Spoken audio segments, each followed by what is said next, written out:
Hey nerds, Farmer Jesse here. Welcome to Growers Daily, your daily dose of ecological farming insight. It is Wednesday, January 1st, 2025, so happy new year.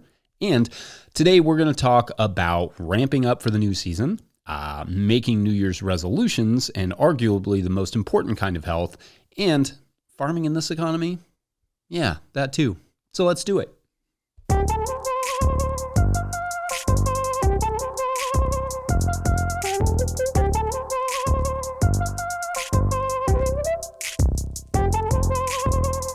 All right. Well, welcome to 2025, you all. I have a lot of affection for New Year's Day because the collective hangovers usually means people are pretty chill.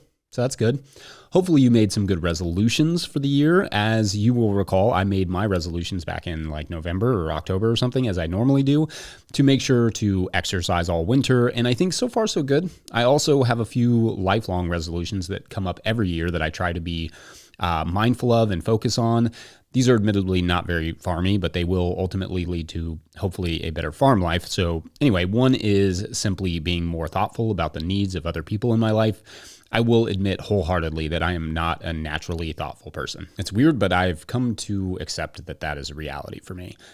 Being more thoughtful is something I have had to embark on consciously and develop it.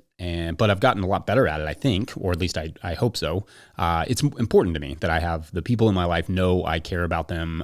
So I've worked on it and continue to work on it. I also, now that we have kids, try to just have present moments with them every day. I feel like that term being present has become somewhat of a cliche or a bit overused, but it's a term I love for its accuracy. I love terms that you know exactly what they mean when you hear them. And to me, that being present is one of those. This week, being present has been playing soccer in our wash pack shed with my youngest and not trying to really teach him anything, just playing with my kid, just enjoying it, breathing it in, cataloging it, etching it into my memory. Or it's been listening to our oldest rant about Legos and just truly listening to him, watching him talk, engaging with it. So not resolutions exactly, because I resolved a long time ago to do those things as much as possible, but certainly things that the new year reminds me to keep working on. I'm sure that I have or will at some point bring up the Harvard Adult Development Studies, which followed, quote, two groups of men over the last 80 years to identify the psychosocial predictors of healthy aging, end quote. One of the findings that really stuck out is just the importance of good relationships throughout one's life. People with strong, high-quality social relationships lived longer, had fewer health issues, and experienced less mental decline. One of the famous findings from that study is that effectively loneliness kills. Director Robert Waldinger said that in his TED Talk he did on the subject back in like 2016, and I'll link that for you if you'd like to watch it. Loneliness, he says, is toxic, and they can see that in the data that people who were identified as lonely did not live as long and had more health issues. A little nerdiness note here. It is actually really quite rare to see a study that has gone on this long because research money dries up or not enough people have interest in it to keep it going, etc. You'll remember a few months back, I cited a study in Colorado that examined the ecology of an untouched mountain prairie for 30 years or something, and how rare that was. Well, even though it's not a perfect or entirely representative study, being 100% white dudes, a third of whom graduated from a little school called Harvard, though now it does include wives and children. This study is nearly 80 years old now, with thousands of participants and multiple generations of people and a few different directors, which is frankly unreal. That's really uncommon. But anyway, I think about this study a lot and this idea of the importance of relationships. I think about how the management and development of relationships is important to our health as what we eat or what we drink or if we exercise. I think about how people are reporting higher levels of loneliness than ever right now, largely and somewhat ironically due to things like social networks, and how that may show up in our healthcare systems in like 20, 30, or 40 years. New Year's resolutions are so often all about doing something healthy, like exercise, which the same study says is also important, or giving up something like alcohol, which again, the study confirms that, but perhaps added to that list should be developing better relationships with your family, your friends, your community, all of that to say that if you haven't got a resolution for this year, consider picking up relationship building. Yeah. Now, I don't have the answers for what that looks like exactly, but it could be as easy as, signing off of Facebook. And when you wonder what a friend or family member is up to, shoot them a text or give them a call or ask them out for coffee Or maybe it's joining a local chess club or bowling club or fishing club, adult soccer league, or just coaching a sports team. It's a great way to be involved with the community and build relationships with people. And also maybe just, enjoy your kids or your family members ranting about Legos. It might mean something to them that you care, and it might create a memory that you can cherish forever, or at least until 2026. Anyway, any other great resolutions out there? Any farmy ones? Otherwise, when we come back, we'll get a question from a Patreon member. BRB. Today's episode of Growers Daily is brought to you by Harnwah Greenhouses. Harnwah Greenhouses has pioneered controlled environment agriculture since 1965, partnering with market gardeners and farmers across North America to deliver turnkey greenhouse solutions. Their unwavering mission is to support growers' success through innovation and expertise in design, manufacturing, and installation. Harnwah Greenhouses are engineered to withstand high wind and snow loads, providing optimal brightness, increased yields, rapid ROI, and long-lasting durability. With over 20,000 projects completed, they are more than a manufacturer. They are a trusted partner. Their structures foster sustainable, energy-efficient ecosystems that drive profitable, resilient agriculture. In 2025, Harnwah is introducing a new low-tech, high-tunnel model starting at just $2 per square foot, offering open field growers an accessible entry into controlled environment agriculture. Harnwah Greenhouses, leading the way in turnkey solutions for local growers. Learn more at harnwah.com. That's HARNOIS.com. All right, back to the show. If you, the listener, are enjoying this content, getting even a small amount of value from it, consider supporting our work over at patreon.com/no-till growers. I will try to get to questions from everywhere that questions come in, but I will always get to those Patreon questions. Now, today's Patreon question comes from Patreon member Orlando Garner, who writes, quote, "Hello, Jesse. I have sales/market related question today. Most of the content I've followed and the books I buy are from the US or Canada, and they transport the impression that markets for market growers are there in abundance and prices are at, for us in Europe, incredibly high levels. Is this still the reality? In Europe, organic is under pressure from two sides. The large industrial organic growers who use the same methods as the agricultural factories, just following organic rules and inflation. Currently, organic produce in supermarkets is huge, but only 5 to 10% more expensive than conventional produce, while the margin for supermarkets is higher with organic produce. That means they pay less to organic producers than to conventional ones. In France, a little less than 100,000 hectares of organic farms have given up or have changed back to conventional because prices are too low. At the same time, consumers tend to double check each dime before spending it, and organic produce shows a decreasing market share. Of course, organic is not identical to what you are teaching, but how many consumers really are able to recognize the difference in taste, which is often there, but they simply don't care that much. As the middle class is shrinking in Europe, the potential customers for CSA and farmers markets are too, and the ones who remain also want to save money. Is this very different in the US? How do you see the future? Thank you, Stefan." End quote.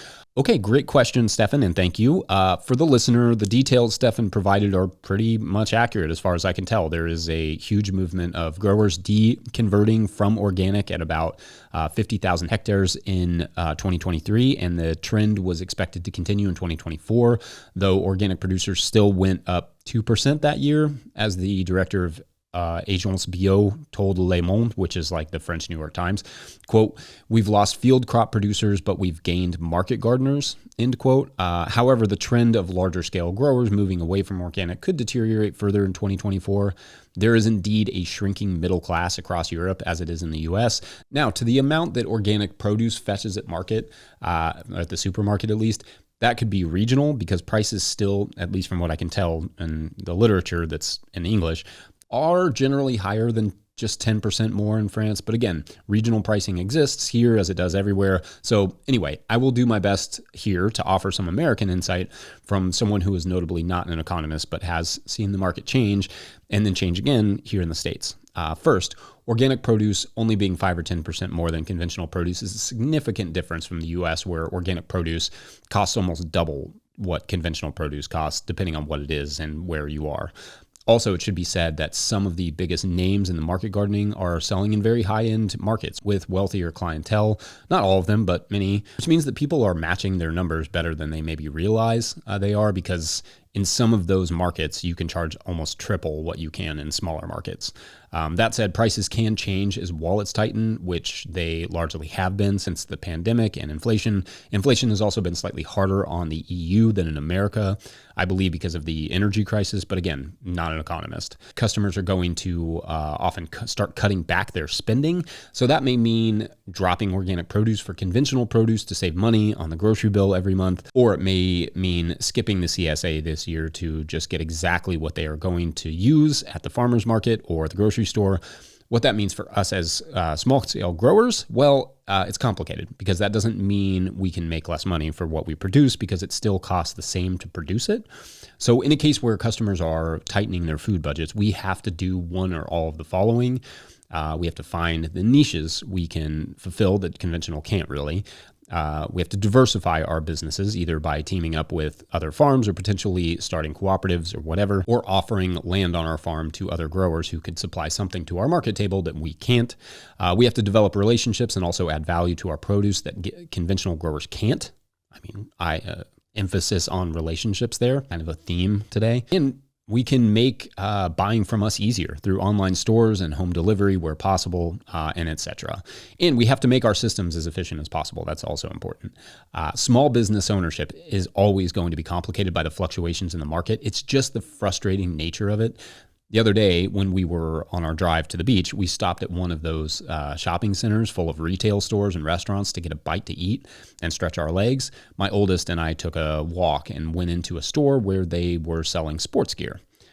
You know this type of store if you're a millennial or older. And he was just absolutely in awe of walls of soccer balls and gear. And I was like, yeah, there used to be stores like this in every single town. There used to be CD shops, video stores, and Radio Shacks. People banked their savings on those businesses, and then poof, almost overnight, the market shifted and those places went out of business or went online. What keeps any business thriving is their ability to adapt and satisfy demands to add something to the customer that others cannot. And small businesses are most susceptible because we are often catering to the market and not creating it like really large businesses are. Maybe organic isn't as popular or as desired as much as it used to be in the French market, but what do you think is desired? What is it that the customer really wants? For market gardening, we are a business of niche products. A lot of the higher end produce, the microgreens, the $12 a pound salad mix, the $3 bunch of radishes, is kind of what goes first when people start tightening their wallets. But that isn't intended to be pessimistic about this industry or about small business ownership in general, though I think it is often oversold. But that's for another day.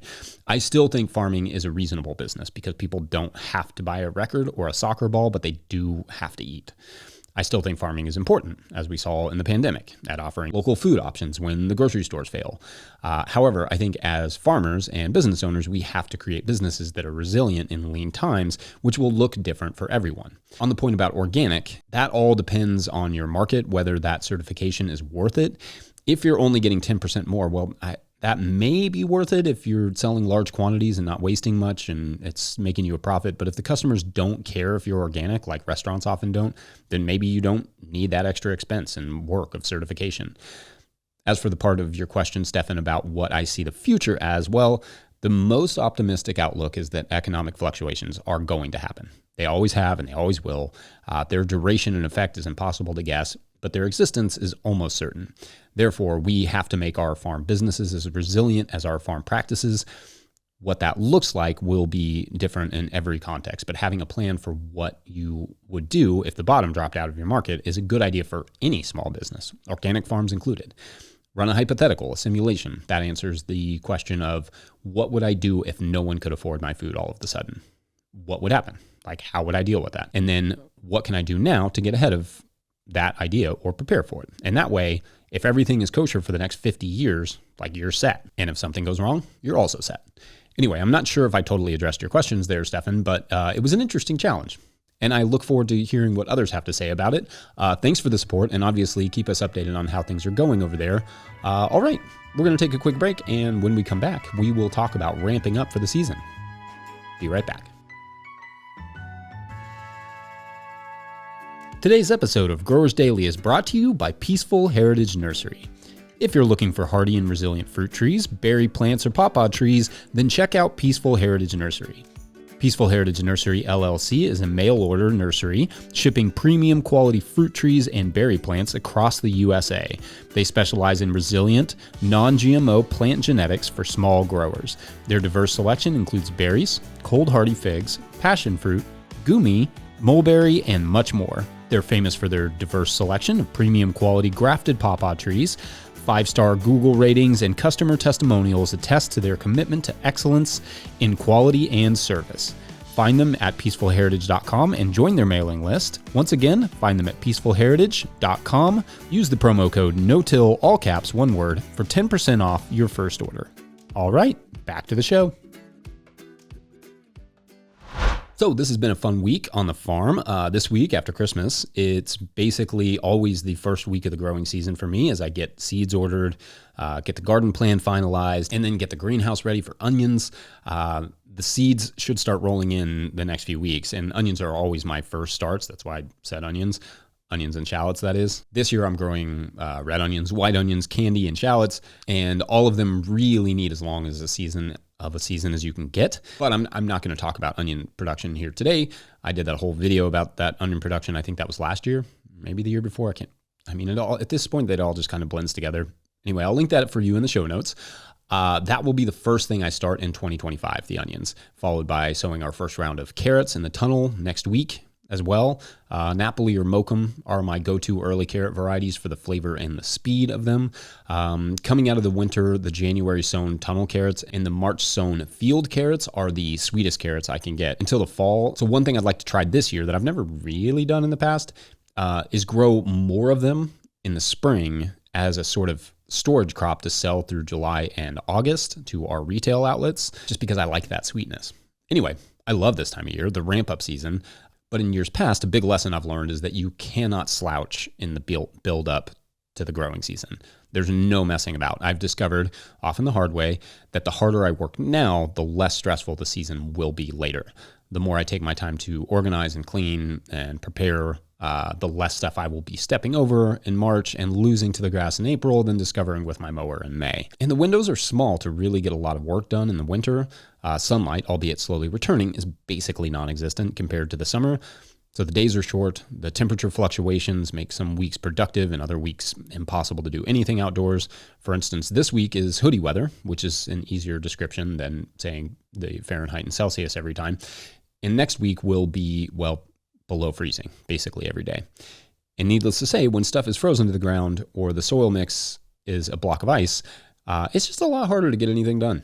So taking advantage of this time, especially hoodie weather, is just critical to having a fun, enjoyable growing season. Procrastination equals pressurization. You never know when something is going to go wrong in the middle of the season, and things just explode because you didn't do that thing that you should have done when you had the time to do it or when it came up.